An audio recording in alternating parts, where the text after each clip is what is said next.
We next discuss topping up procedures. A certain amount of water loss by evaporation can be expected. During normal service, the electrolyte level should be checked and topped up as necessary. The general procedure is to ensure that the vehicle and battery are on a level parking, remove the vent plugs or filler caps, and inspect the electrolyte level. The correct level is approximately 10 to 15 millimeters above the level of the elements. Some batteries have level indicators, whereby you can see through the case to assess the correct electrolyte level. Top up each cell as required using only distilled water or approved battery water until the correct level is achieved.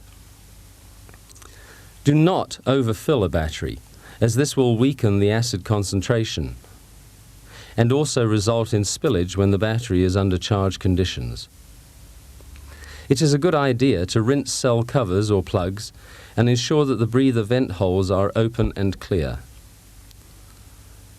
Refit and tighten the vent plugs or cell covers as applicable.